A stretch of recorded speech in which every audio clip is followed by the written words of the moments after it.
We are going to continue on page 2, side B. And yesterday we were talking about the prophecy of Yechezkel, that when the nation of the Jews, they went out to exile, then they were very worried that the Kadosh Baruch Hu deserted them and that he turned their shoulder back. And the prophet came and said, don't worry, even though the exile is not doesn't seem like a good thing, but nevertheless, God is with you. And Hashem also went to exile with you. So, when you're by yourself fighting a battle, it's hard. But when when other people are fighting the same battle of you, then it's much easier. Especially when we know that even right now there's a spiritual darkness and a concealment of any godly revelation, but knowing that Hashem is still there in the background, it's a comfort. So we were learning that to understand also that when we went out of exile from Yerushalayim, that Hashem was with us. So also now, when we're in exile, that Hashem is with us.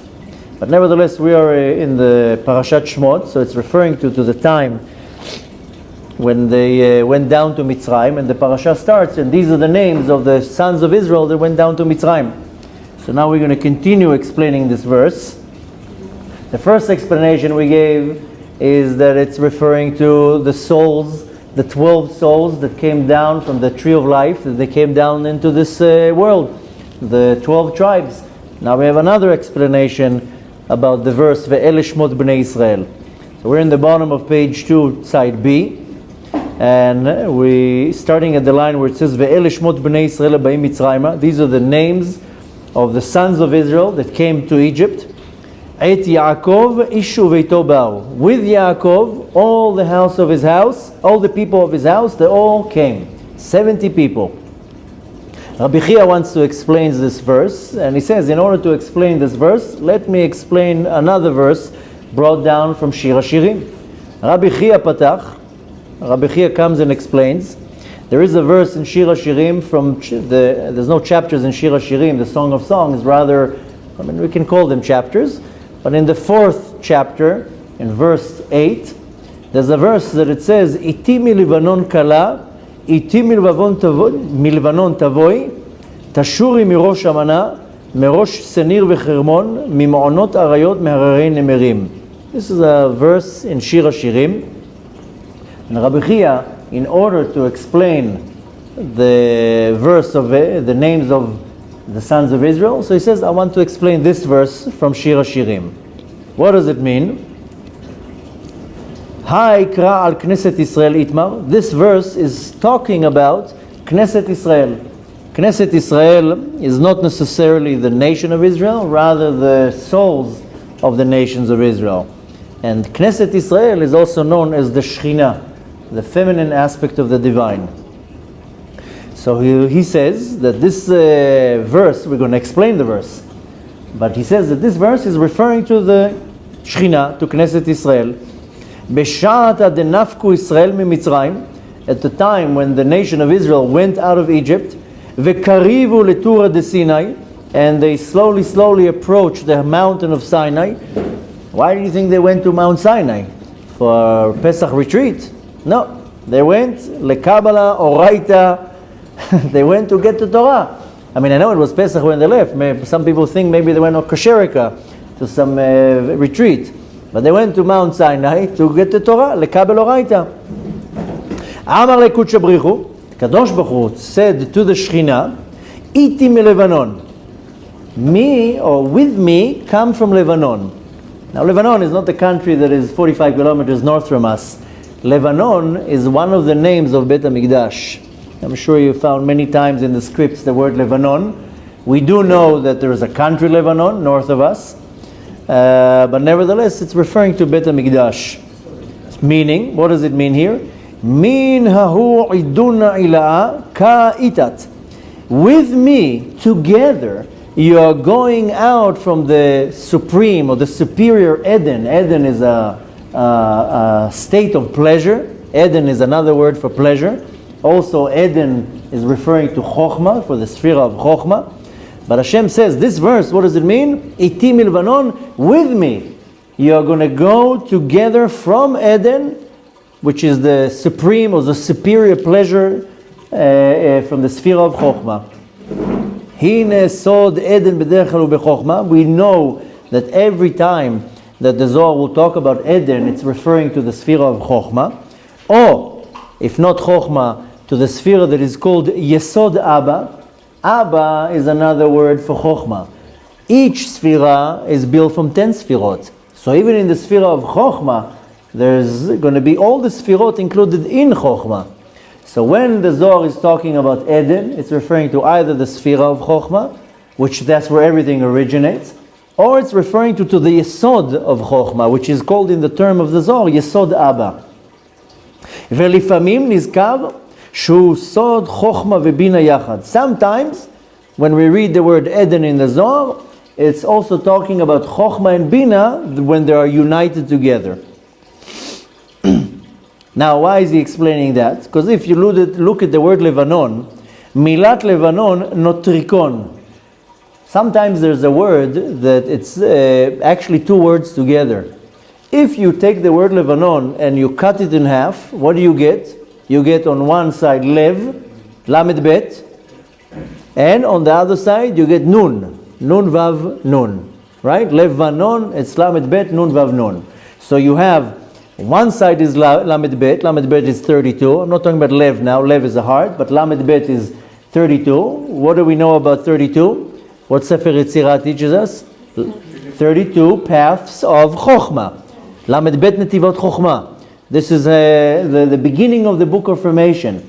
So we have on one side 32 paths of Chokhmah, of wisdom. And on the other side, what do we have? Nun. What do we remember about Nun? Same thing from Sefer Yetzirah. Nun Sha'arei Bina. 50 gates of wisdom, of Bina. So we have Lebanon. Break the word in half. One side is Lev, one side is Nun. Lev goes on Lamed Bet Netivot Chokhmah. 32 paths of wisdom, of Chokhmah. And Nun is 50 gates of Bina, of wisdom. Then he continues, he says, Mashu Katuv Kala. It says the word Kala. Now Kala can be a bride. This is a bride, which the Shechina is the bride of the Kadosh Baruch Hu.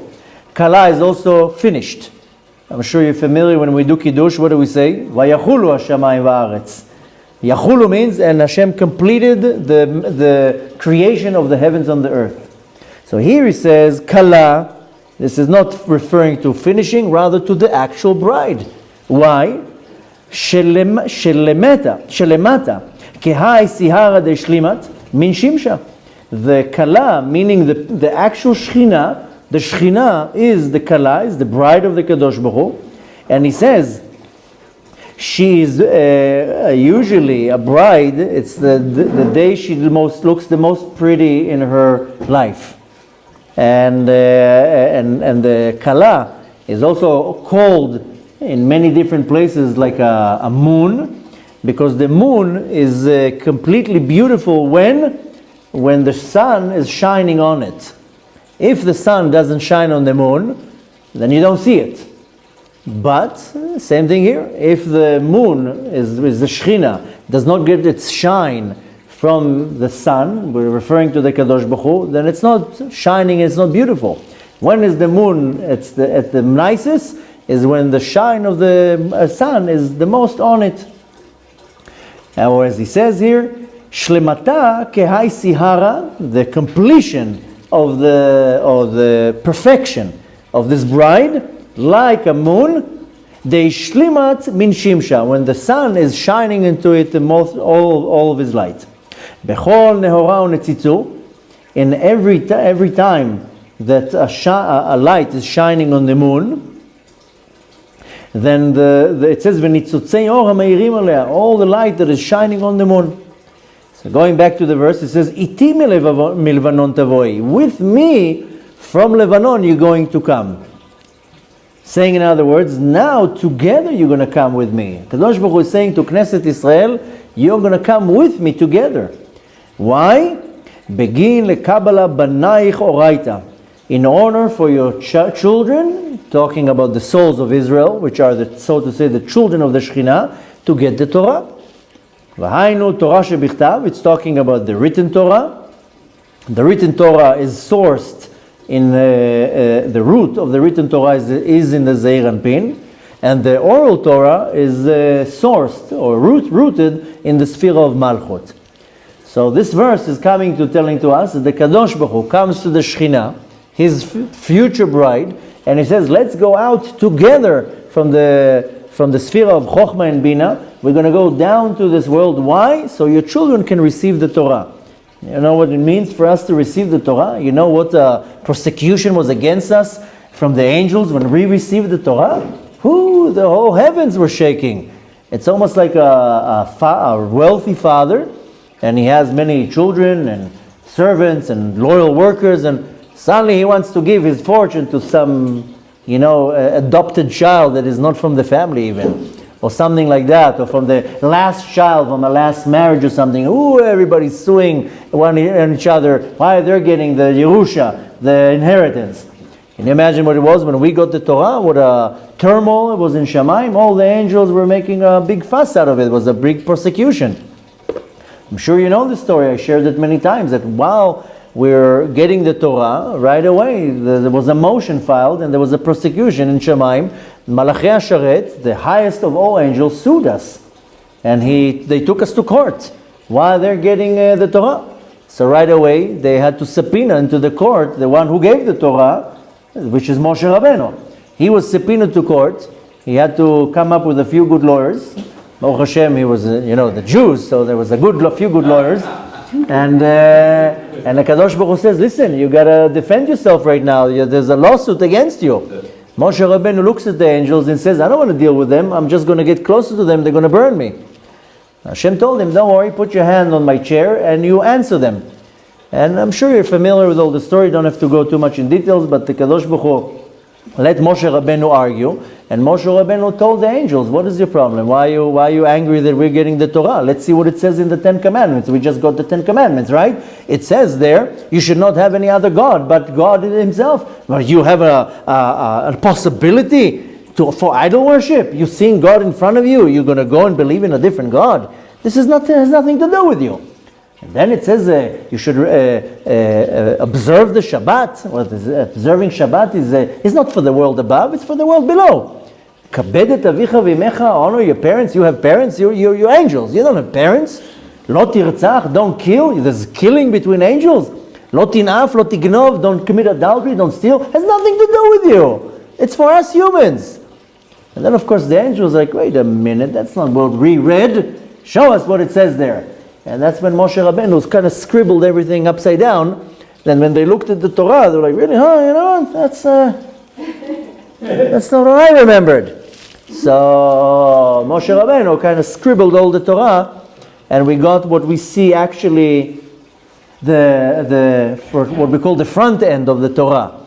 One of the reasons when we're lifting up the Torah and everybody's looking inside, because when it turns around, we don't see it, but the neshama sees, so to say, the back end of the Torah. We're looking into the letters, we see the front end, what Moshe Rabbeinu kind of organized it, that the angels are not going to start complaining too much.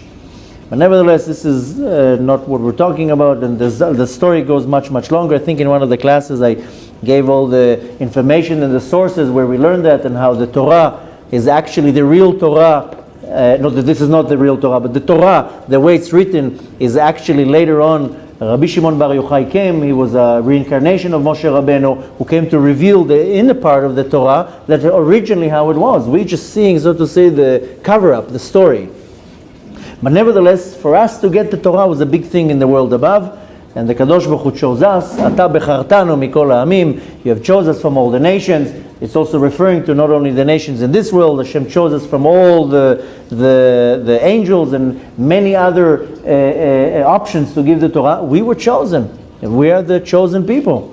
So it comes with a lot of responsibility, by the way. It doesn't mean that we're just going to walk in the street and say, I'm a chosen individual. That comes with a heavy responsibility. But nevertheless, let's go back to the... Burden, not chosen. I wouldn't say burden, chas v'shalom. It's a huge zchut. I don't think people realize what it means, what a merit it is that we are the chosen people, and we have mitzvot, and we have closeness to the Kadosh Baruch Hu. But nevertheless, it comes with a big responsibility. Let's go back to the verse. So So we explained the first part of the verse when Hashem tells the Shekhinah, the feminine aspect of the divine, which is the root of our souls, come together, let's go together. You're going to be with me together, and we're going to go out together from Eden, both from Chokhmah and Bina, and we explained very nicely the word Levanon, Lev and Nun, fits very well. Let's continue. Now it says, Tashuri Merosh Amana. You, Tashuri, there's many ways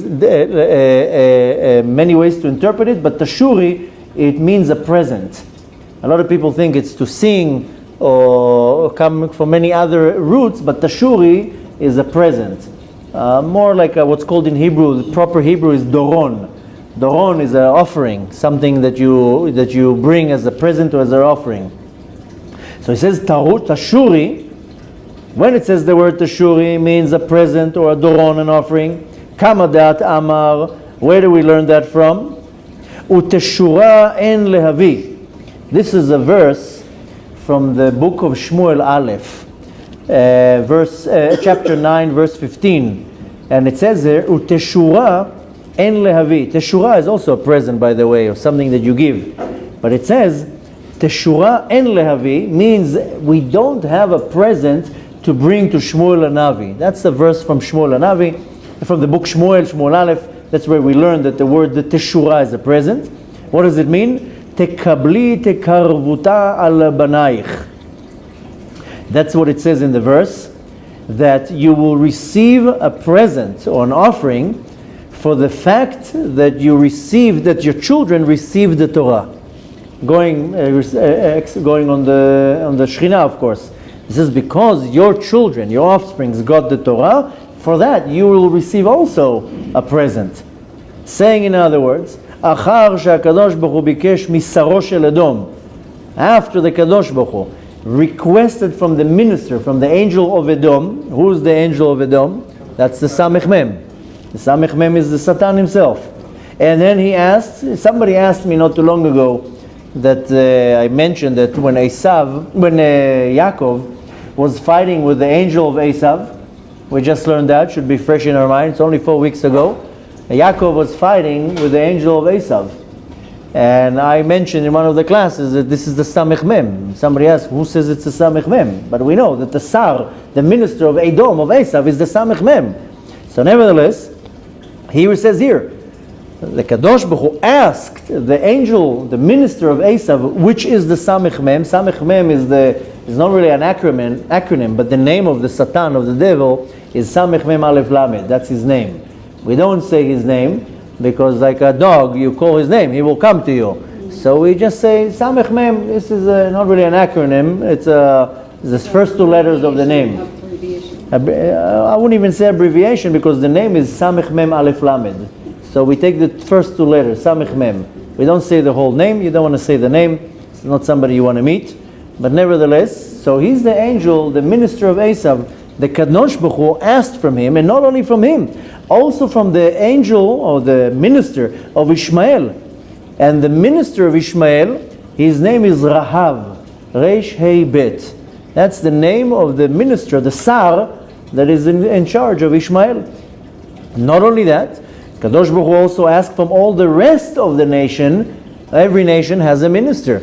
The same way that we know that we have 70 nations in this world, then each one of them has a minister in the world above.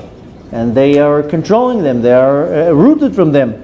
The Kadosh Baruch Hu asked from all the ministers of all the nations, sheyekablu et haTorah v'lo ratzu. Kadosh Baruch Hu was fair. He came to everybody and said, listen, I have the Torah. Do you want it? Now you know, of course, before we continue, you know the famous story, the famous joke. I'm going to tell it again because not all of you are nodding. But nevertheless, it's always good to laugh a little bit.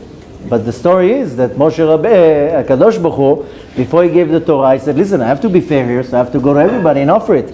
So Hashem came to the first nation, he came to the Ishmaelim, to the Arabs, and he says, do you want the 10 Commandments?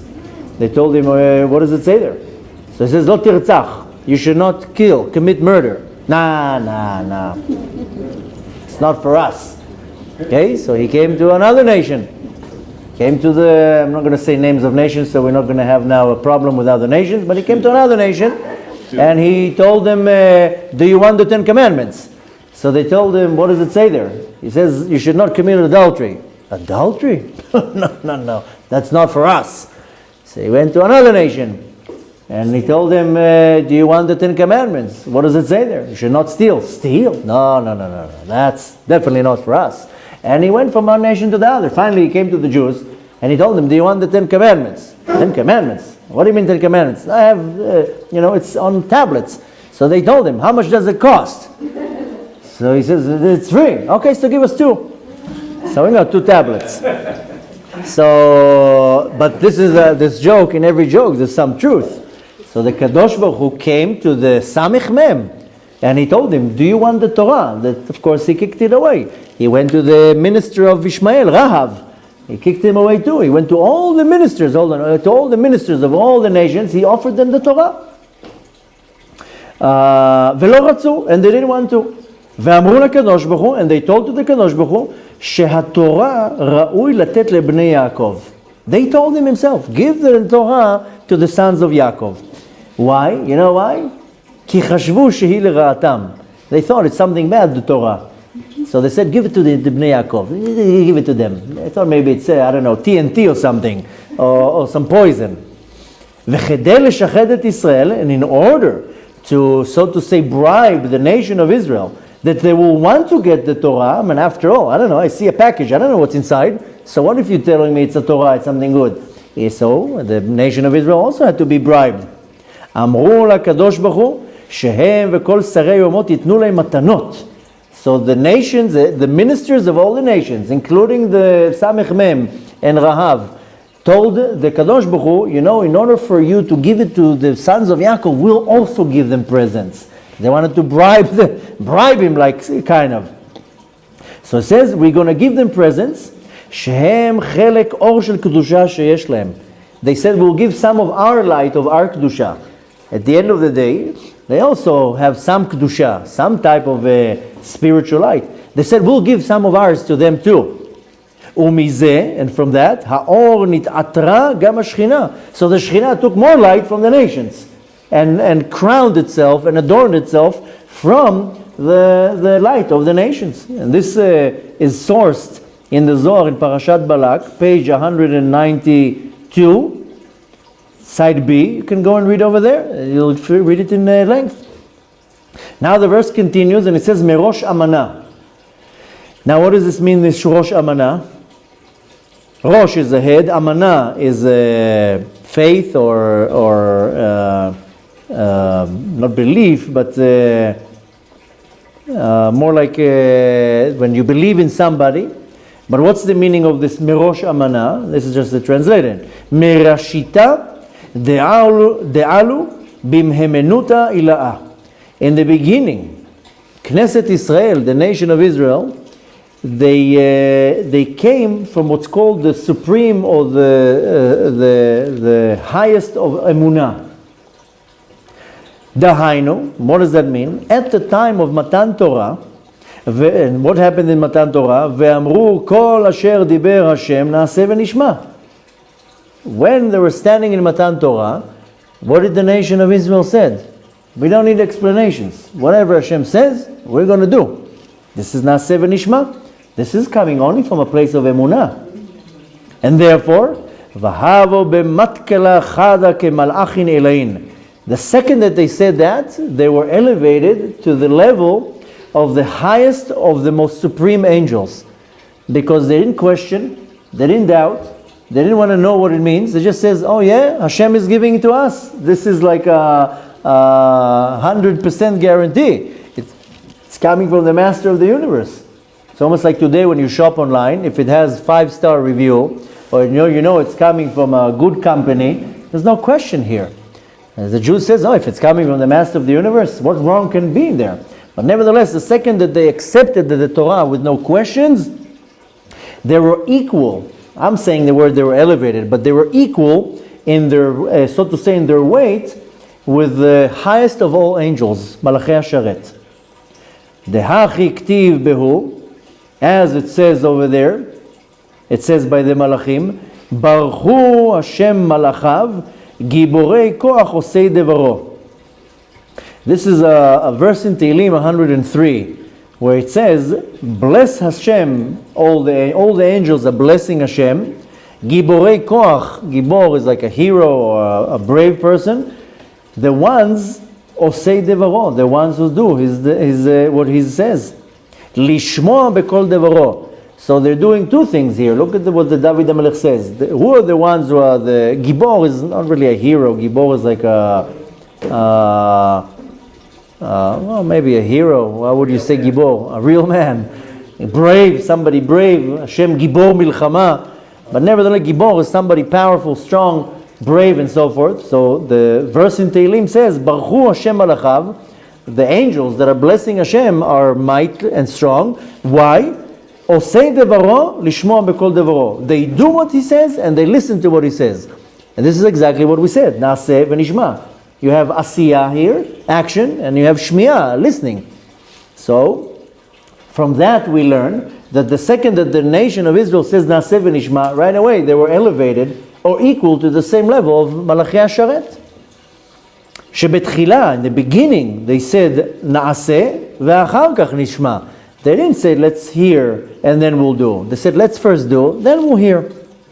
And it gives a reference where you can find in depth in Tractate Shabbat, page 88, that you can go and see exactly what the Talmud says about the idea of Naaseh v'nishma. This is a big thing. K'den kabelat Knesset Israel teshura. And because the nation of Israel didn't even question, you know what they got? They got a present. Mizeh kibla Knesset Israel et hashchina. They got a present. This is doron. Doron is a offering. I would say a present because it's not really an offering, but nevertheless, you know, for example, a lot of the offering that we do in the Beit HaMikdash, they're called doron because it's not a korban. It's not an offering that I have to do.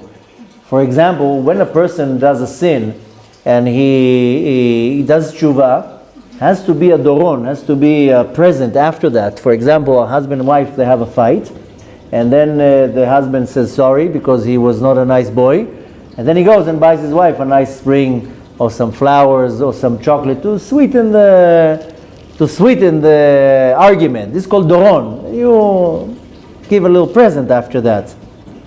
But nevertheless, what is the present that Knesset Israel got? But just by saying Naaseh v'nishma, it took all the light, the spiritual light of all the nations that was given to them.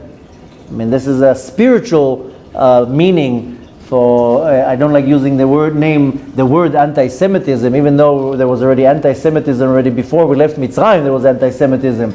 Because if you go back in history, if you remember, we learned that a few times in the Midrashim, that now we're reading in Parashat Shemot, Vayakom melech chadash, and a new king came up to power. Asher lo yada et Yosef, that he didn't know Yosef. Some Rashi says, this is different commentaries. One commentary says he actually didn't know Yosef because many years have passed. The other explanation that he says, I don't care about Yosef. I'm putting a new rule right now. I don't care who Yosef was.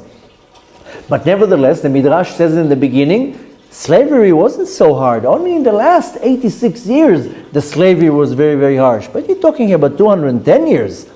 So till the last 86 years, it slowly was becoming harder and harder. In the beginning, the Midrash says that Paro, this is in Midrash Tanchuma, it says that Paro, he made a campaign that, we all have to work. And it says that Paro himself used to put work clothes and come out with a shovel and says, no, we're all working. Right? We're all going to contribute. And then slowly they started becoming harsher and harsher. And it says that one of the reasons that was the case, that the actual Egyptians will not go and protect their neighbors, the Jews, the sons of Israel, if the decree will come too fast. But nevertheless, once it started becoming worse and worse, then even the Egyptians were against the nation of Israel. So there was already hate and anti-Semitism there then. But many people question, why do we have anti-Semitism? What did we do at the end of it? What did we really do? So of course, there's many reasons to explain anti-Semitism, but if you want to look at it in the more spiritual tense, is because we got all this spiritual light of the nations, so there's hate there. Hey, how come you got my my portion. But nevertheless, it was all done fair and square. The Kadosh Baruch Hu went and says, listen, I'll give you the Torah. This is, we don't want the Torah. And not only we don't want the Torah, I think you should give it to the sons of Yaakov. Like, give it to them. and to make the deal sweeter even, you can give some of our light to them. So they didn't even know what they're giving up. But nevertheless, the Doron, the present, the Shekhinah, got from just saying the nation of Israel says Naaseh v'nishma, they got an additional extra light, which is called Aorot Mikol Sarei Ma'ala, the spiritual light from the angels, but the ministers of all the nations. Okay, now we continue. We're not done the verse yet. Then it says Mirosh Senir v'Chermon. Rosh is the head. Now what is this Snir v'Chermon? Now Hermon, if you want to do ski, go 30 kilometers from here. There's a big mountain, and it's covered with snow, and it's packed now, and you go skiing there. This is our ski resort. So, but this is not necessarily talking about the Hermon. The Hermon is a physical mountain here, and in the summer is a big source of our water, because in the winter it snows there, and then in the summer it melts. If you want to do good white rafting, to go to the Jordan in April and May, very powerful streams in the Jordan River. But nevertheless, let's see what the Zohar explains. Merosh Snir v'Chermon. Da Tura de Sinai. The head of Snir v'Chermon, it's referring to Mount Sinai, of Har Sinai. Why is it called Snir? That's not a name that doesn't even resemble Sinai. It says Zehu Har Sinai. Hanikra Senir. Why Snir? Where are we coming with the word Snir? So again, we have a notrikon. Notrikon is when you cut the word in half. Soneh and Nir. Soneh is somebody that hates, and Nir is like yoke. So he says here, Ki ha'osek b'Torah porek mimeno nir shu ol malchut ve'ol derech eretz. When a person accepts on himself the Torah, then you know what you do? You're completely ignoring. The word in Hebrew is porek, that you're throwing away. Cast off, thank you, the yoke of what you have to do in this world. Now there's a famous Mishnah in Tractate Avot that it says, Kol porek mimeno ol Torah, a person that doesn't take on himself the yoke of the Torah. I mean, the Torah is not so simple. Waking up in the morning 3 times a day to pray, learning Torah, sitting in a shul, observing Shabbat. The Torah is kind of like a yoke. It's not so easy. But it says any person that will cast off, that I don't want this, you know what he does? He brings on himself all derech eretz and all malchut. He starts getting tickets and lawsuits and money and parnasa problems and all this headache from this world. This is called all malchut. All malchut is the rulership or government. Now, then you get hit with taxes and fines and tickets, and the ma'am is after you, and bituach leumi is after you, and mas achnasa, the IRS. This is all malchut. The government is after you in many different ways. And all derech eretz means my behavior in this world means suddenly I have problems with parnasa and problems with how am I going to pay my bills and so forth. That's when you throw away off the Torah. But it says when a person takes on himself all the Torah, when I accept on myself to learn more Torah, to do more mitzvot and so forth, then the Kadosh Baruch Hu takes care of everything around you. So a person has debt, go and learn Torah. A person has problems with the IRS and bituach leumi and all these things, go and learn Torah. Because you accept on yourself all Torah, the Kadosh Baruch Hu will take care of everything that has to do around you that you think you can take care of. So, going and explaining the word snir. So again, we have soneh and nir. And we'll read it again. Ki haosek b'Torah, the one who follows the Torah, he uses the word osek. Osek comes from the word in Hebrew esek. Esek is a business. If you open our business, most business owners, they're in their business 18 hours a day. They don't live the business. They're there at 4 in the morning and they close at 10 o'clock at night. It's their business. That's how you have to deal with the Torah, like a business. So you have to know, like a business, from morning to night. And Torah is my business. If a person will put so much effort in Torah like they put in their business, the situation would look so much different. Most people, Torah is like a vacation, once a day, once a week. But rather, the Torah has to be my business. That's why it says, Sheshet Yamim ta'asok b'Torah. 6 days you have to deal with the Torah like a business. So here he says, Kol ha'osek b'Torah, a person that the Torah is his life, porek mimeno nir, he removes himself this nir. What is this nir? All malchut.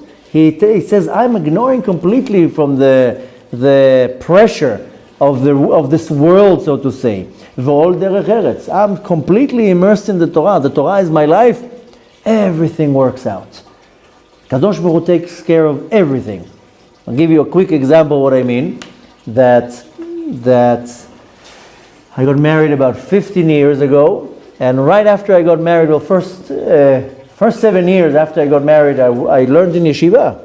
I had a business, and the first 2 years my wife would work, and I was in it wasn't really a kollel, but I was learning for 2 years. And I would learn all day long.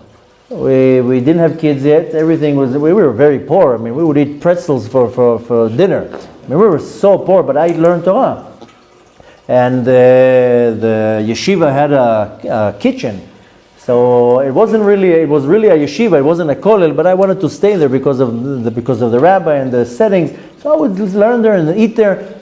We were so poor that my wife would come at the time when it's meals, and I would take a double portion and go out, and we would sit on the bench on the street and eat together. But nevertheless, so for 2 years I learned Torah. Then we had our first child, and very soon after I opened the business. And the business allowed me to learn Torah for 7 years. So, because the business, I was a wedding photographer. I used to take pictures in weddings. Once a month, twice a month, 3 times a month. Was very good parnasa. And at the whole time I would sit and learn Torah. So for about total of 7 years, I had the zchut and the blessing to sit and learn Torah all day long. And I didn't care about the business. I wouldn't even go with the phone to the yeshiva.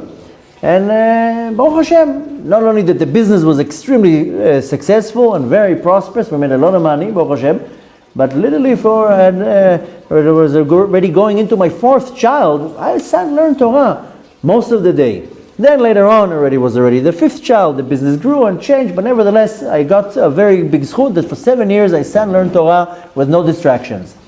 And one of the reasons was because right after I got married, I started already going out and giving lectures about my personal story. I wouldn't teach Torah, but I would go and do lectures about my personal story. And later on, it started developing more and more and more, and I didn't want to be dependent on anybody. So I said, I have a business. The business is going to give me parnasa. It's going to support my organization. That way I don't have to ask anybody help. I don't need donations. I don't need to come knocking on doors, telling people I need donations to run my organization. And everything worked well. But at some point, my rabbi told me, listen, you know, it's very nice of you, very noble that you want to pay all the expenses of the organization, but you're too much in the business. It's taking away from your real shlichut, what you need to do. You know, you're busy with the business. Close the business and go full force, just run the organization and develop it, and you'll grow and so forth. And I was like, how am I going to do that? I have 6 kids. What do you mean money's going to come from the sky? Who's going to support my kids? Forget about the organization, my own parnasa. And he told me, don't worry, Hashem will take care of everything. So it took a while till we slowly reduced the business. But at some point, it was a period that was very hard because it had to have so much belief in Hashem that He will take care of everything, and already the organization was already developed. There was a budget, money. There was a lot of money needed. I'm not talking about my own family that needed, to keep 6 kids in America. That's minimum $10,000 a month. This is a lot of money, tuition and food and clothing. Okay. So there was a kind of a grace period that I was not here and not here, which required a lot of faith in Hashem. But anyways, why am I telling you all this? Because one time we were invited for a Shabbaton, 3 days, Friday, Saturday, Sunday, a community somewhere in the United States. They invited us out, they spoiled us, they brought us there. We were in a beautiful hotel, meals served, everything was great, but they used every moment of my breath. I gave 17 lectures that weekend, every hour. Now talk to the kids, now talk to the teenagers, now talk to the janitors, now talk to here. They kept me busy the whole 3 days. They had me speaking to the walls even. Here, speak now to the animals. Somebody brought a dog, talk to the animal. Anyways, I'm joking, of course, but nevertheless, they really used every moment of my day. We finished the Shabbaton, I go home, and my wife tells me, how much did they pay you? And I said, nothing. My wife is like, are you serious? They didn't pay you? They had you here now for 3 days. You didn't stop speaking for 1 second. They didn't pay you anything? I said, no, I didn't ask for anything. Why, do I have to ask? She said, are you out of your mind? Speakers take money for Shabbatons. Big speakers, they take a couple $1,000 for you to run a weekend. And I'm like, listen, I don't know, I feel uncomfortable asking for money for such a thing. We got a nice hotel. She was like, who cares about the nice hotel? Who cares about the nice meals that we got? We need money. I said, don't worry, it's okay. It's okay. I'll take care of it. No, I didn't say I'll take care of it. I just said it's okay. Okay. 10 months pass. Well, not 10 months, whatever. 8-9 months pass. Don't take me on the month here, but nevertheless, we lived at the time in Los Angeles, and came the summer, and the kids are out of school, and my wife tells me we got to send the kids to camp. I said, camp? Camp them at home. I don't have money for camp. You know what it is to camp in Los Angeles for Jewish kids? You need a mortgage for that. I told my wife, we can't afford a camp. Just buy them some toys and, play with them in the backyard. You entertain them. She was like, I don't care what, how, when, and who. My kids are going to camp. I'm like, okay, your kids are going to camp. That means they're my kids too. Okay, how am I going to get them to camp? So we found a camp, and a very expensive camp. Camps in the West Coast for kids are Jewish, and it's a lot of money. And we registered to the camp, and I was like, okay, I'll figure it out somehow. And there was an option in the camp to require, or to acquire, or to ask for a scholarship. A scholarship assistance. Okay, so I filled in my name, and I, said my 700 Tehillim and clicked the submit button. So, okay, a week passed, somebody calls me. Hello, Rabbi Anava, yeah. My name is so-and-so. Okay, good. I'm calling from camp so-and-so. I'm like, oh, okay. So he starts asking me, I see you filled an application, you have 4 kids going to the camp. And then he tells me, do you know who I am? I tell him, no, I don't know who you are. He says, I'm Rabbi so-and-so. Well, that name rings a bell. He tells me, about 8 or 9 months ago, you came to our community and you did a Shabbaton for us. Remember? I'm like, yeah, I remember. The one I didn't get paid for. Yeah, I remember. So he says, you did such an amazing job. For months, everybody was inspired. We actually had minyanim after that. We never had a minyan just on Shabbat. We had minyanim during the week. Kids are inspired. The teenagers were inspired. You did such an amazing job. Then he tells me, you know what? You don't have to pay for the camp. Just pay for the registration fee, pay for their t-shirts, and for the buses, for the rides, and whatever it was, it's okay. You don't have to pay for the camp. And I was like, look at that. Look at that. And I told my wife, you see that? That saved me. I don't have to tell you what a Jewish camp costs. It's 6 weeks, 4 kids. Each kid is, I don't know, whatever it is. I don't even remember. It was thousands of dollars. And he tells me, you don't have to pay.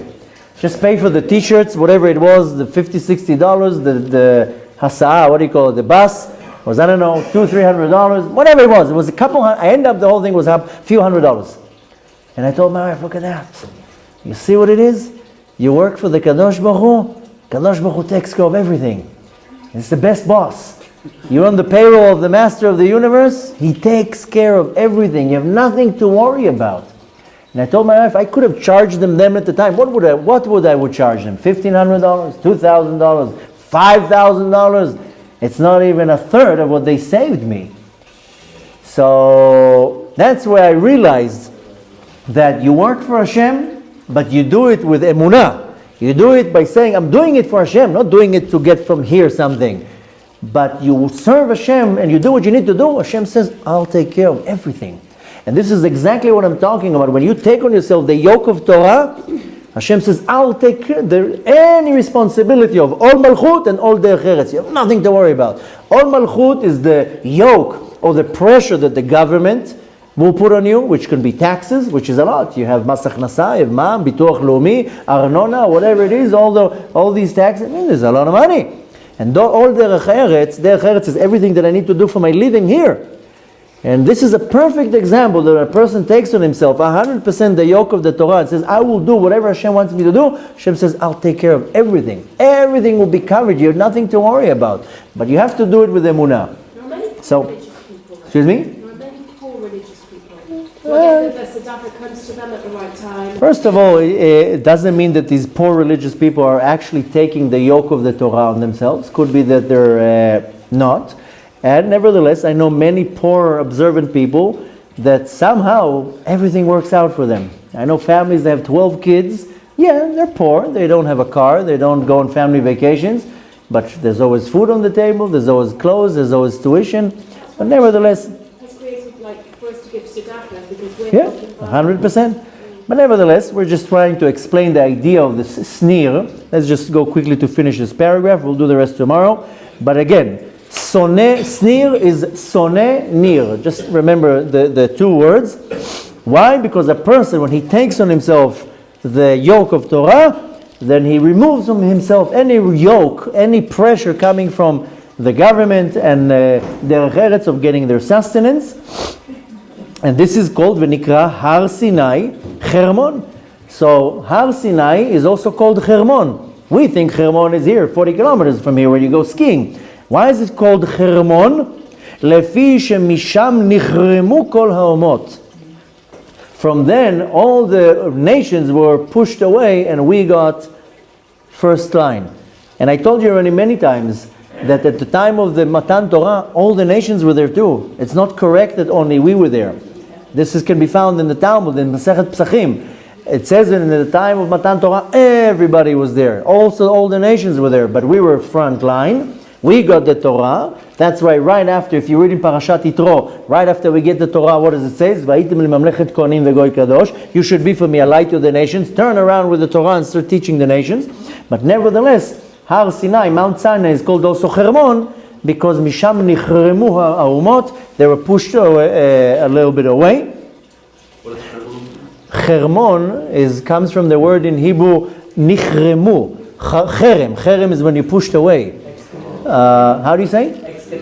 Excommunicated. I'm sure you know the term cherem. pushed away? They were pushed away. We got to be the ones who getting the Torah. So they were... exactly. They were pushed away. So the Mount Sinai was also called Hermon. The karivu legabe it'at tadu the techote. That the nation of Israel, they came closer to the mountain, and they stood right underneath the mountain. Dichtiv, as it says, vayityatzvu betachtit ha'ar, and they stood firm at the end and the bottom of the mountain. Why is it saying that we were standing in the bottom of the mountain? Why? Hatam kedei shekol hamekabel alav ol Torah, any person that is accepting on himself the yoke of Torah, יקבל הערות מהערות של שרי האומות. Anytime a person that comes and says, I'm accepting on myself the yoke of Torah, then he's getting himself on him lights, spiritual lights from all the nations. You know, I spoke many times that in order for a person to be to survive the coming of Mashiach, has to do tshuva. Now tshuva is not to come to shul once a month. This is not tshuva. People think that תחזור בתשובה, to do tshuva is, I'll give once a month $18 to my favorite organization, and I'll come and visit the shul once a month. This is not tshuva. Tshuva is that your whole life is dedicated to the Kadosh Baruch Hu, from morning to night. So nevertheless, when a person accepts on himself the yoke of Torah, how he eats, his kosher diet, how he walks, how he prays, how he dresses, this is not a simple thing. But nevertheless, he brings on himself an additional enlightenment from all the nations of the world. And that's why it says in the verse, Mima'onot arayot, from the place where the lions are dwelling, Ilen bnei Seir, these are the sons of Seir, the Kuchabrichu Zamilon Beoraita Vela Bao Lekabla. This is the sons of Seir that they were invited by the Kadosh Baruch Hu to receive the Torah, and they didn't want to. They said, no, we don't want you to get your Torah. Oh, really? No problem. So I'll give everything to this nation that accepting it. Ela Adraba, but nevertheless, when the Samech Mem gave some of his light, don't forget the Samech Mem has a lot of power. He gave some of his light. חלק מאור הקדוש שהיה לו נתנו שוחד לישראל. The Samech Mem himself, why do you think he hates us? Because he lost a lot of his power. He gave it to us. כדי שירצו לקבל את התורה. That was like a bribe. Here, I'll give you some more light. Now you accept the Torah. Where did the Torah came from? מהררי נמרים. What is this מהררי נמרים? This is all the parts of the verse. אילן בני Ishmael. These are the sons of Ishmael. They also had said, wait a minute, we're also sons of Abraham. Why are we pushed aside? You know that up until today, the sons of Ishmael, they have a chazakah on Eretz Israel. They have a portion. They got 1,300 years possession of the land of Israel. 100 years for every year they circumcise themselves when they're 13. Because they're their sons of Abraham, and they circumcise themselves in the age of 13, so the Ishmaelim has power, chazakah, control over the land of Israel for 1,300 years. That's it. The 1,300 years finish at 1948. Thank you so much. You are ready to go. Now you have to say goodbye. So, but nevertheless, the Ishmaelim, they had control over the land. Why do you think they're now upset? Now the contract is over. I'm sorry to tell you. Wrap it up and leave. But nevertheless, why they? שגם אותם הזמין הקדוש ברוך הוא. The Kadosh Baruch Hu also them invited to receive the Torah. ולא רצו, and they didn't want to. וגם הם לקחו חלק מהאור הקדוש שהיה להם ונתנו לישראל. Also the sons of Ishmael took some of their holy light and they give it to the sons of Israel.